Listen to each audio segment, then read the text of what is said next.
Hello friend पुनर एबार स्वागतम जनाइছো मोर एंजल ब्लॉग चेनेलলৈ तो মই লৈ আহিছো আজি মোমো ৰেচিপি তো একেবাৰে সিম্পল পদ্ধতিৰে বনাইছিলো মই মোমো তো চাওক আহকচোন বলক মই কেনেকৈ বনালো মোমোখিনি তো মোমো বনাবৰ কাৰণে মই ইয়াতে লৈছো ময়দা 1 পেকেট আৰু ভেজ মোমোৰ কাৰণে মই বান্ধাকবি পিয়াজ আৰু গাজৰ লৈ লৈছো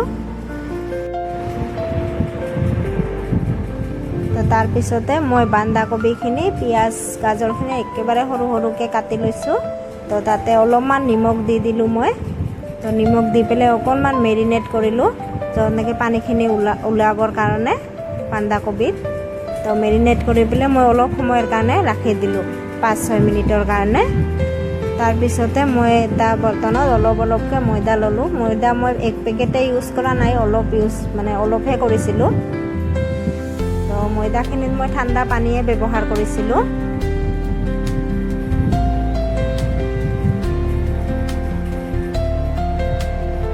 तार पिছত मैं मैदाखिनिও 5-6 मिनिटर कारणे अलपमान राखि दिम ढाकी पेले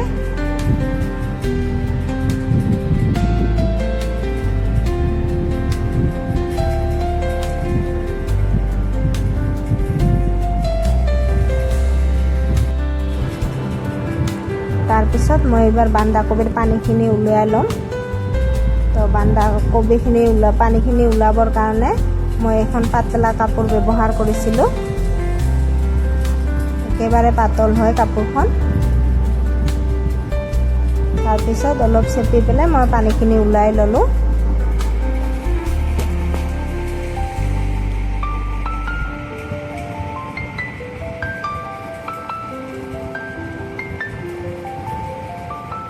तार पिछते मैं ताते अलपमान केঁচা জ্বালা দি দিলো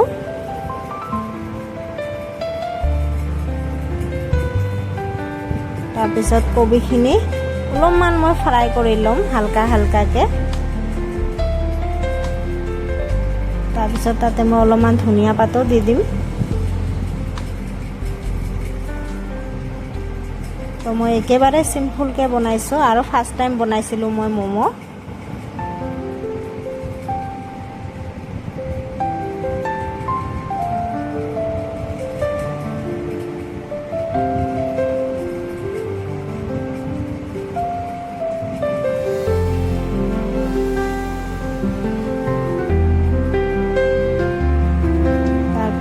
मैं जोनखिनि मैदा डोल कर राखिसिलो সেইখিনি এবাৰ অলপমান ৰিফাইন তেল দি পেলাই আৰু অকণমান মই হেৰি কৰিম মাৰিম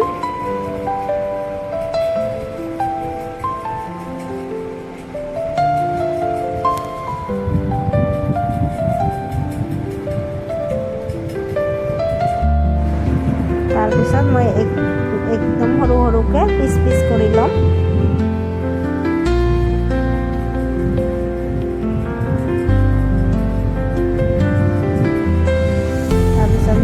अलपमान मैं दी पे सरू पूरी एकदम पातल निचिनाके बनाई लम पातल पातलके पूरी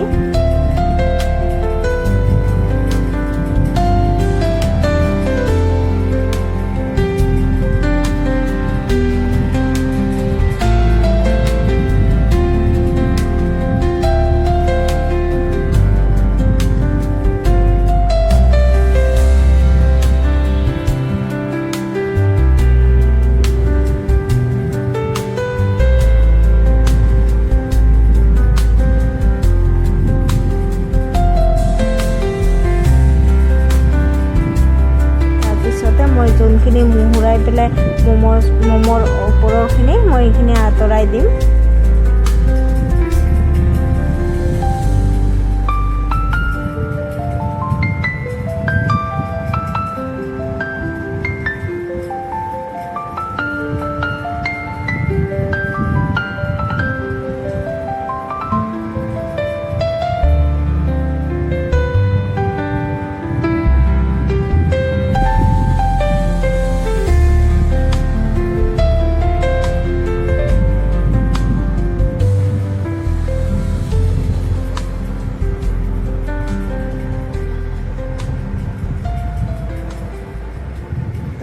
मोर एतिया मोमोखिनि दिम तो मोमोखिनि दियार स्टीमत मैं एटा स्टीमत पानी दिम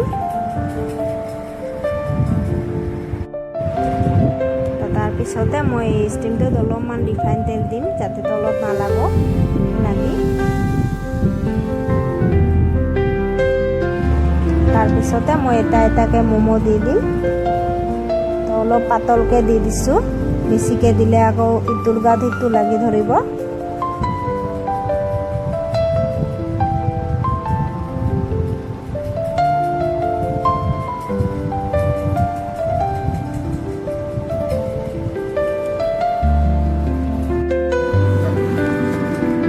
তো তাৰপিছতে মই পানীটো গৰম হৈ গ'ল, মই এটা এটাকৈ ষ্টিম বহুৱাই দিম।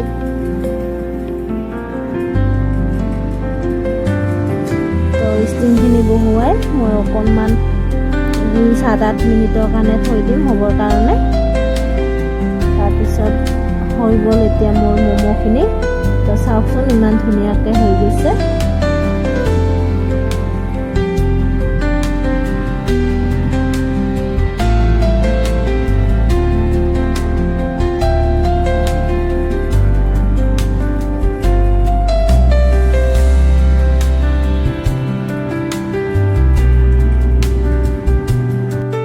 তাৰপিছতে মোৰ আৰু কেইটামান আছিল, সেইকেইটাকো দি দিম হ'বৰ কাৰণে।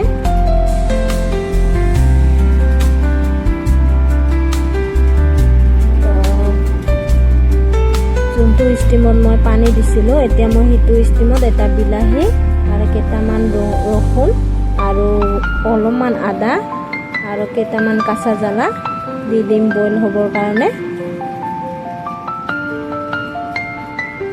তাৰপিছতে মই এটা জ্বালা চাটনি বনাম। জ্বালা চাটনিটো বনোৱাৰ কাৰণে মই ইয়াতে ব্যৱহাৰ কৰিম ধনিয়া পাত, তাৰপিছত কেইটামান কাঁচা জ্বালা, তাৰপিছত 2-3 ৰচুন দি পেলাই মই এইটো মিক্সিত পেষ্ট কৰি ল'ম। তাৰপিছতে মোৰ এইখিনি ম'ম' হৈ গ'ল। চাওকচোন ইমান ধুনীয়াকৈ হৈ গৈছে ম'ম'খিনি। তাৰপিছত মই যোনখিনি বইল দিছোঁ সেইখিনিও মোৰ বইলখিনিও হৈ গ'ল। তাৰপাছতে সেইখিনি মই অলপমান মিক্সিত পেষ্ট কৰি ল'লোঁ। তো এতিয়া মই অলপমান এইখিনি ভাজি ল'ম। তো এইটো মোৰ মিঠা চাটনি। তো ইয়াতে মই অলপমান ৰেড চিলি দি দিম, তাৰপিছত 2 চামুচমান চেনি দি দিম মিঠাৰ কাৰণে। তো আৰু অলপ নিমখ দি দিম।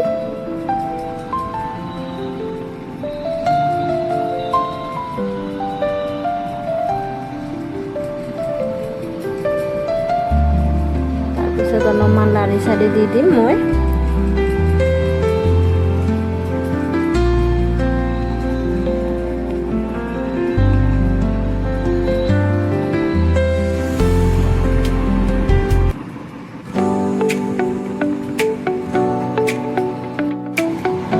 এতিয়া মোৰ মিঠা চাটনিখিনি হৈ গ'ল। তো ফাইনেলি মোৰ ম'ম'খিনি হৈ গ'ল ৰেডি। তো চাই কেনে পালে জনাবা। যদি মোৰ ভিডিঅ'বোৰ চাই আপোনালোকক ভাল লাগে তেনেহ'লে লাইক কৰিব, কমেণ্ট কৰিব, আৰু এতিয়াও যদি মোক ছাবস্ক্ৰাইব কৰা নাই তেতিয়াহ'লে মোক